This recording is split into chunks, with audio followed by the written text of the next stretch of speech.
മനോരമയുടെ ഒരു പോസിറ്റീവ് ചർച്ച കാണിക്കുകയാണ്. സാധാരണഗതിയിൽ ഈ ചർച്ച മനോരമ എന്ന സ്ഥാപനത്തിൻ്റെ രാഷ്ട്രീയം കാട്ടാനാണ് പലപ്പോഴും ഉപയോഗിക്കാറുള്ളതെങ്കിൽ മനോരമയിലെ ഷാനി പ്രഭാകർ ചോദിച്ച ഒരു ഒന്നൊന്നര ചോദ്യമുണ്ട്. വിഴിഞ്ഞം പദ്ധതിയിൽ എന്താണ് BJPയുടെ റോൾ, അല്ലെങ്കിൽ കേന്ദ്ര സർക്കാരിൻ്റെ റോൾ? കഥ കഴിഞ്ഞു. ആ ഒരൊറ്റ ചോദ്യത്തിന് നേരിട്ട് ഉത്തരം പറയാൻ പറഞ്ഞാൽ അനുമതി കൊടുത്തു, ഞങ്ങൾ വന്നു തുടങ്ങി പല ന്യായീകരണങ്ങൾ അടിച്ച് പലതരം കുംഭമേള ഡയലോഗുകൾ അടിച്ച് ഊരിപ്പോകലാണ് പതിവ്.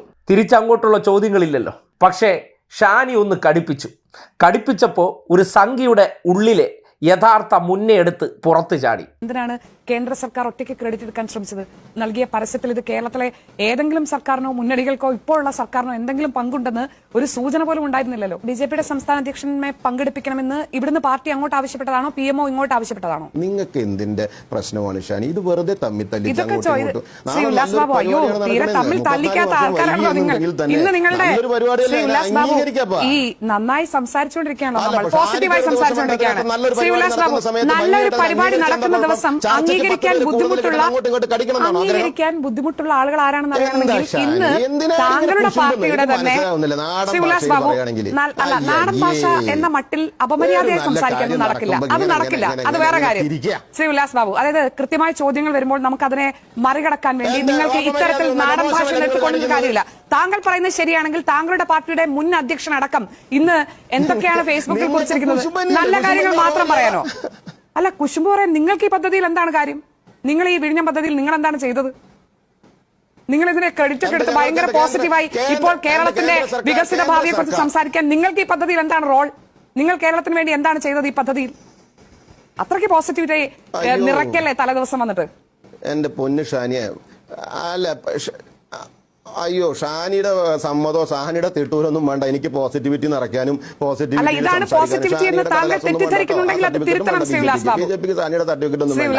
പക്ഷെ ഒരു കാര്യം, BJPക്ക് സർട്ടിഫിക്കറ്റ് വേണ്ടി വരില്ല. പക്ഷേ വിഴിഞ്ഞം പദ്ധതിയിൽ കേന്ദ്ര സർക്കാരിന്റെ പങ്കാളിത്തം എന്താണ് എന്ന ചോദ്യവും കേന്ദ്ര സർക്കാർ ആകെ നൽകിയ 817 കോടി രൂപ ഏത് രീതിയിലാണ് തിരിച്ചാവശ്യപ്പെടുന്നത് എന്നതും അടക്കം കേരളത്തിന് മുന്നിലുള്ള കാര്യമാണ്. അതുകൊണ്ട് തലേദിവസം വന്ന് നമുക്ക് ഒന്നായി സന്തോഷിച്ച് പോയിക്കൂടെ, നാളെ വിഴിഞ്ഞമല്ലേ സ്വപ്നമല്ലേ എന്നൊക്കെ പറഞ്ഞാൽ അത് ഇല്ലാതാവില്ല. കേന്ദ്രം കേരളത്തോട് ഈ പദ്ധതിയുടെ കാര്യത്തിൽ ചെയ്ത അനീതി താങ്കൾ എത്ര പോസിറ്റിവിറ്റി വാരി വിതറിയാലും അത് അതേപടി ഉണ്ടാവില്ല.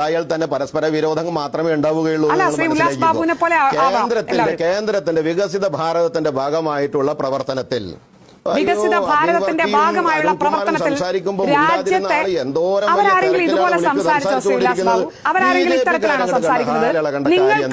നിങ്ങൾക്ക് ഉത്തരമില്ലാത്തപ്പോൾ BJPയോടുള്ള പ്രശ്നം എന്ന് വരുത്തി താങ്കൾ എത്ര നേരമായി താങ്കൾ മോശമായിട്ടാണ് സംസാരിക്കുന്നത്? BJPയുടെ കേന്ദ്ര സർക്കാർ, BJPയെ കുറിച്ചും കേന്ദ്ര സർക്കാരിനെ കുറിച്ചുമാണ് ചോദിക്കുന്നത്. അപ്പോൾ നമുക്ക് പോസിറ്റീവ് ആകാം. നാളെ മുതൽ ഇങ്ങനെയാവാം അങ്ങനെയാവാം എന്ന് പറഞ്ഞാൽ ചോദ്യങ്ങൾ ഇല്ലാതാവില്ല. വിഴിഞ്ഞം പദ്ധതിയുടെ കാര്യത്തിൽ കേന്ദ്ര സർക്കാരിന്റെ പങ്ക് എന്താണ് എന്നതടക്കമുള്ള ചോദ്യം അവിടെ തന്നെ ഇരിക്കും. അത് എപ്പോൾ വേണമെങ്കിലും ചർച്ചയാവുകയും ചെയ്യും. കേന്ദ്രത്തിനും വ്യക്തമായ പങ്കാളിത്തം ഉണ്ട് എന്ന് ബോധ്യമില്ലാത്ത ആളല്ല ഷാനി.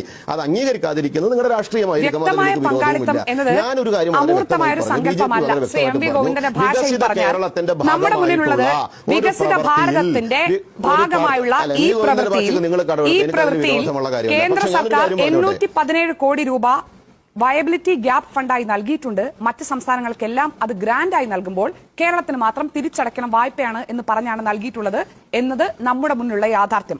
രാജ്യത്തിന്റെ പ്രധാനമന്ത്രി നാളെ വിഴിഞ്ഞം പദ്ധതി രാജ്യത്തിന് സമർപ്പിക്കുന്നു എന്നുള്ളത് കൊണ്ട് ഈ വസ്തുതകളൊന്നും വസ്തുതകളല്ലാതാവുകയോ ആ കാര്യങ്ങൾ മറച്ചു വെക്കാൻ കഴിയുന്നതോ അല്ല.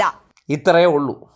പദ്ധതിയുമായി ബന്ധപ്പെട്ട് നമുക്കിനി ഒരുമിച്ച് നിൽക്കാം. ഞങ്ങളൊന്നും ചെയ്തില്ലെങ്കിലും ഇത് മുടക്കാൻ നോക്കിയെങ്കിലും ഒരു രാജ്യത്തിൻ്റെ മുഖമായി മാറുന്ന വലിയൊരു പദ്ധതിയിലേക്ക് ഞങ്ങൾ പോയി ഫ്ലെക്സ് വയ്ക്കുകയും കീജയ് വിളിച്ചതിനപ്പുറം ആ നാടിന്, ആ രാജ്യത്തിൻ്റെ ഭരണകർത്താക്കൾ എന്നുള്ള നിലയ്ക്ക് പരമാവധി മുടക്കാൻ ശ്രമിച്ചവർ, ഒരു സഹായവും ചെയ്യാതെ അള്ളുവെച്ചവർ, അവരിന്നിപ്പോൾ അതിൻ്റെ ഉദ്ഘാടന വേദിയിൽ പോയിരുന്ന് ഈ കോപ്രായങ്ങളൊക്കെ കാട്ടുമ്പോൾ നേരിട്ടുള്ള 4 ചോദ്യങ്ങളിൽ അവസാനിക്കാവുന്നതേ ഉള്ളൂ ഇവരെന്ന് കൃത്യമായി ബോധ്യപ്പെടുത്തുന്നില്ലേ?